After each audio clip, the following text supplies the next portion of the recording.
በደቡብ አፍሪካ 44 ኢትዮጵያውያን አንድ ቤት ውስጥ ተቆልፎባቸው መገኘታቸውን የሀገሪቱ ፖሊስ አስታወቀ። በተጨማሪም የኤርትራ መንግስትና የቃል አቀባይ የማነ ገብረ መስቀል ያሉት ነገር አላቸው። እስከ መጨረሻው ድረስ ቆይታችሁ እነዚህና ሌሎች ዜናዎቻችንን እንድትከታተሉ በአክብሮት እንጋብዛለን። የዜና ሚዲያ ላይክ፣ ሼር፣ ሰብስክራይብ በማድረግ እገዛችሁ እንድታሳዩ በአክብሮት እንጋብዛለን። መልካም ቆይታ። በደቡብ አፍሪካ 44 ኢትዮጵያውያን አንድ ቤት ውስጥ ተቆልፎባቸው መገኘታቸውን የሀገሪቱ ፖሊስ አስታወቀ። በደቡብ አፍሪካ ጆሃንስበርግ 44 ኢትዮጵያውያን አንድ ቤት ውስጥ ተቆልፎባቸው መገኘታቸውን የሀገሪቱ ፖሊስ አስታወቀ። በጆሃንስበርግ በአንድ ቤት ውስጥ ተቆልፎባቸው በአስከፊ ሁኔታ ውስጥ የነበሩ ናቸው የተባሉት 44 ኢትዮጵያውያኑ በህገወጥ አዘዋዋሪዎች አማካኝነት ወደ ደቡብ አፍሪካ የገቡ ሳይሆኑ አልቀሩም ሲል ፖሊስ ገልጿል። ትላንት ሚያዝያ 23 ቀን 2017 ዓ.ም 7 ሰዓት ተኩል አካባቢ በአንድ ቤት ግቢ ውስጥ አጠራጣሪ ድምጽ በመሰማቱ ፖሊስ ኦፕሬሽኑን ማካሄዱን የሀገሪቱ ጋዜጣ ኒውስ 24 ተመለከትኩት ያለውን የጆሃንስበርግ ፖሊስ ሪፖርት ዋቢ በማድረግ አስነብቧል። የከተማዋ ፖሊሶች ወደ ቤቱ ቅጥር ግቢ በመግባት ፍተሻ ሲያደርጉ በሁለት ክፍል ውስጥ 44 ኢትዮጵያውያኑ ተቆልፎባቸው መገኘታቸውን ዘገባው አመላክቷል። አንዱ ብቻ በተሰባበረ እንግሊዝኛ ከፖሊሶች ጋር ለመነጋገር መሞከሩን የጠቆመው ዘገባው ኢትዮጵያውያን መሆናቸውን ለፖሊስ መግለጹንም አስታውቋል። በግቢው ውስጥ የነበረው ሁኔታ አስከፊ መሆኑን ፖሊስ በሪፖርቱ አመላክቷል ያለው ዘገባው ኢትዮጵያውያኑ በቂ ምግብ እንዳልቀረበላቸው፣ ከተቆለፈባቸው ክፍል እንዳይወጡ መደረጋቸውና የፀሐይ ብርሃን አይተው እንደማያውቁ እንዲሁም ደህና ልብስ እንኳን እንደሌላቸው አስታውቋል። ባሳለፍነው ዓመት 2016 ዓ.ም ሐምሌ ወር ላይ የደቡብ አፍሪካ ፖሊስ ኢሰብአዊ በሆነ ሁኔታ ታግተው የነበሩ ናቸው ያላቸው 90 ኢትዮጵያውያንን አስለቅቄያለሁ ሲል መግለጹን የተመለከተ ዘገባ ማቅረቡ ይታወሳል። የሚኒስትሮች ምክር ቤት የውጭ ዜጎች ኢትዮጵያ ውስጥ የማይንቀሳቀስ ንብረት ባለቤት ወይም ባለይዞታ እንዲሆኑ የሚፈቅደውን ረቂቅ አዋጅ በማጽደቅ ዛሬ ለሕዝብ ተወካዮች ምክር ቤት መርቷል። አዋጁ የተዘጋጀው የኢትዮጵያን ዜጎች የመሬት ይዞታ ባለቤት የመሆንና የመጠቀም መብትና በማይጎዳ አኳኋን የውጭ ዜጎችን የመሬት ባለቤት የሚሆኑበትን ህጋዊ አሰራር ለመዘርጋት መሆኑን ምክር ቤቱ ገልጧል። አዋጁ የውጭ ዜጎች መዋዕለ ንዋያቸውን በአገሪቱ ውስጥ ስራ ላይ እንዲያውሉ ለማበረታታት፣ የመኖሪያ ቤት ልማትና ተደራሽነትን ለማነቃቃት፣ የመኖሪያ ቤቶችን ፍላጎትና አቅርቦት ሚዛን ለማስጠበቅና የስራ ዕድል ለመፍጠር ያስችላል ተብሏል። ከ1966 ዓ.ም ጀምሮ የውጭ ዜጎች በአገሪቱ ውስጥ የመሬት ባለቤት መሆን መብት የላቸውም። በሌላ በኩል የሚኒስትሮች ምክር ቤት በአፍሪካ አህጉራዊ ነጻ የንግድ ቀጠናና ስምምነት የሸቀጦች ቀረጥ ምጣኔ ቅነሳን ለማስፈጸም የተዘጋጀው ረቂቅ ደንብ ዛሬ አጽድቋል።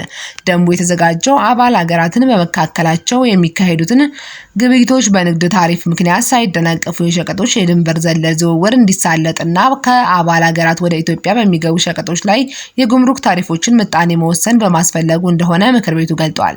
አህጉራዊው የቀረጥ ነጻ ንግድ ስምምነት በአባል ሀገራት መካከል ንግድ እንዲስፋፋ፣ የገበያ ትስስሮች እንዲጠናከሩ፣ የእሴት ሰንሰለቶች እንዲጎለብቱና የኢኮኖሚ ሽግግር እንዲፈጠር የሚያስችል ነው።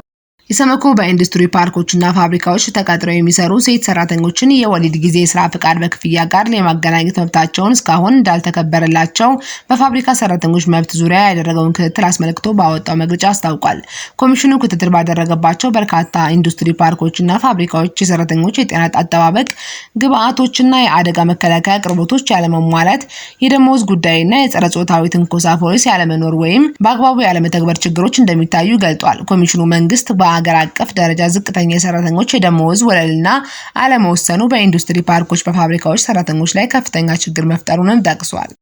የኤርትራ መንግስት ቃል አቀባይ የማነ ገብረ መስቀል አንዳንድ የኢትዮጵያ ፖለቲከኞችና የፖለቲካ ቡድኖች የሚያራምዱት የሉዓላዊ ጎረቤት ሀገርን ግዛት የመቆጣጠር ፍላጎት ሊታሰብ ወይም ሊታለፍ የማይችል ቀይ መስመር ነው በማለት በማህበራዊ ትስስር ገጻቸው ላይ ጽፈዋል። የኢትዮጵያ ፖለቲከኞችና የፖለቲካ ቡድኖች የጎረቤት ሀገርን ግዛት የመቆጣጠር አጀንዳቸውን የሚያንጸባርቁት ሲያሻቸው በወታደራዊ ኃይል በማስፈራራትና ሌላ ጊዜ ደግሞ ታሪካዊ ወይም ህጋዊ የሚሏቸውን ምክንያቶች በመደርደር ነው በማለት የማነ ተችተዋል። የማነ አያይዘውም ይህ አይነቱ የኢትዮጵያ ፖለቲከኞችና ቡድኖች አካሄድ ከፍተኛ ፖለቲካዊ ስድብ ነው በማለትም ወቅሰዋል። የትግራይ ሲቪል ማህበረሰብ ማህበራት ህብረት የክልሉ አስተዳደር አዲስ ካቢኔ ያዋቀረበትን መንገድ ተቸ።